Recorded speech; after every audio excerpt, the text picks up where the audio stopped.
Let's imagine a scenario, a hypothetical future just a few years from now. Global diplomacy has hit a dead end. Tensions, which have been simmering for decades, are about to boil over. The world holds its breath, waiting for the spark that could ignite a powder keg. This isn't a prediction, it's a thought experiment. A look at what could happen if everything we've tried to prevent comes to pass. What would a modern conflict in the Middle East actually look like? And what would be the ripple effects across the entire globe? The trigger arrives on a Tuesday morning. It's not a public announcement or a declaration. It's a classified intelligence report, confirmed by multiple independent sources, landing on the desks of world leaders. The news is stark. Iran has successfully developed a viable nuclear weapon.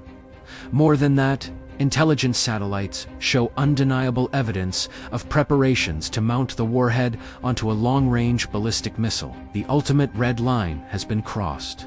For the United States and Israel, years of strategic ambiguity are over. The window for a diplomatic or covert solution has slammed shut. The question is no longer if, but when and how. The response, when it comes, is swift, coordinated, and overwhelming. In the dead of night, the operation begins. It's not a single attack, but a multi-pronged assault designed for maximum impact and minimal warning. From air bases across the region and from carriers in the Arabian Sea, waves of B-2 Spirit stealth bombers and F-35 Lightning to jets streak across the sky, invisible to Iranian radar. Their targets are precise: the heavily fortified nuclear facilities at Natanz and Fordow, buried deep underground, as well as key command and control centers in Tehran. Simultaneously, the digital battlefield erupts. A massive cyber attack, years in the making, is unleashed. Power grids flicker and die across entire provinces. Communication networks go silent. Air defense systems, designed to protect the very sites now under attack, are either disabled or fed false data, showing clear skies while destruction rains down from above. On the seas, the U.S. Navy's Fifth Fleet, alongside Israeli naval assets, establishes a blockade of the Strait of Hormuz, cutting off Iran's main artery for oil exports and naval movements. The goal is clear: to surgically dismantle Iran's nuclear capability and decapitate its military leadership in a single decisive blow. The sky over Iran is lit up not by city lights, but by the flashes of explosions and the desperate scattered fire of anti-aircraft guns, engaging phantoms. The immediate global impact is seismic. Before the first official statements are even released, the markets react with brutal speed. As news of the attacks floods the internet, oil prices don't just climb. They rocket upwards, doubling in a matter of hours.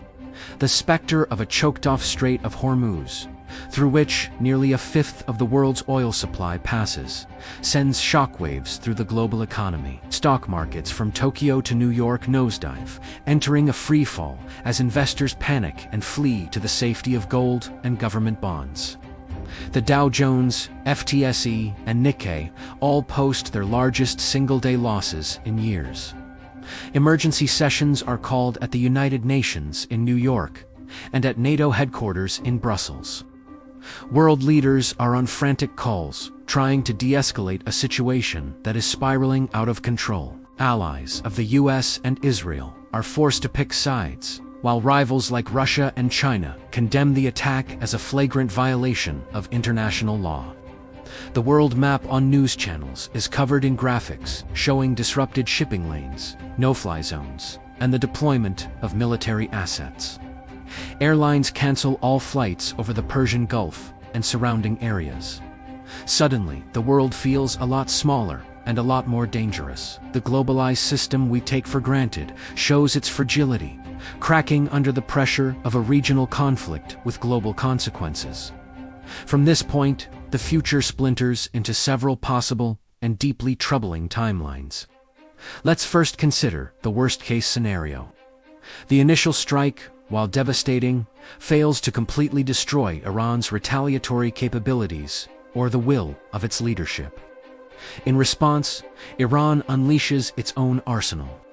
Its network of proxies across the Middle East is activated. Hezbollah launches a barrage of thousands of rockets into northern Israel, overwhelming the Iron Dome defense system.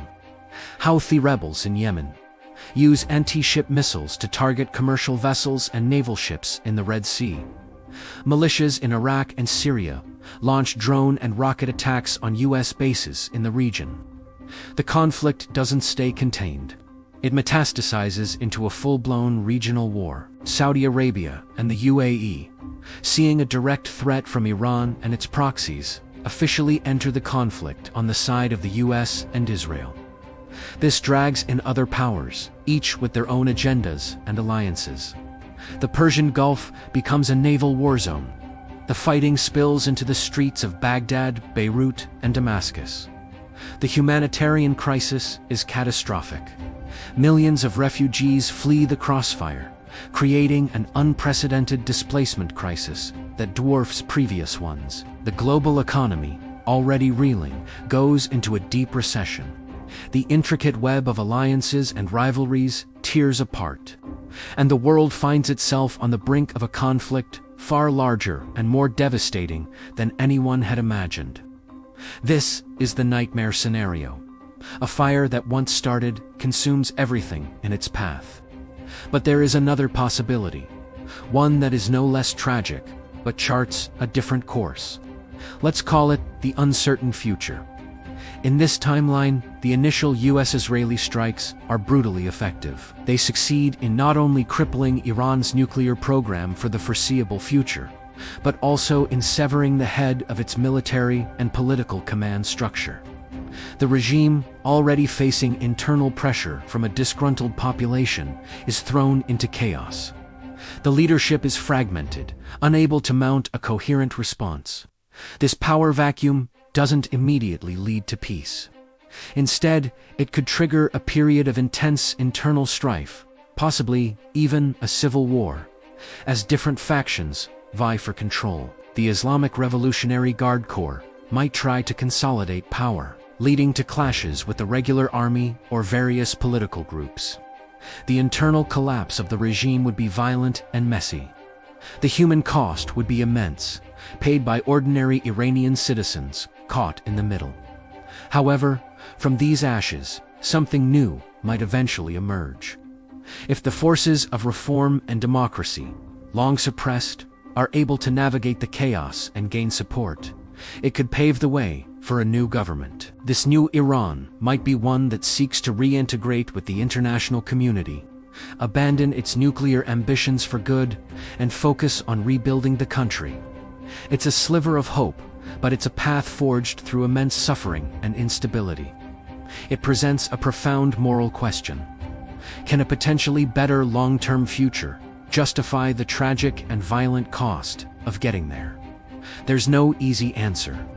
These are just two potential outcomes of a complex and dangerous hypothetical. The reality is that any such conflict would be unpredictable, chaotic, and fraught with unintended consequences.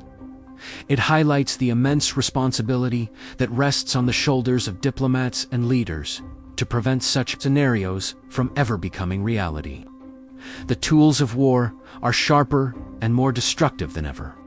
But the tools of peace dialogue, understanding, and a relentless pursuit of common ground are the only ones that can build a truly stable future. The cost of failure is simply too high to contemplate. Thank you for watching. If you found this thought experiment interesting, consider subscribing for more deep dives into complex global issues. Stay safe and stay informed.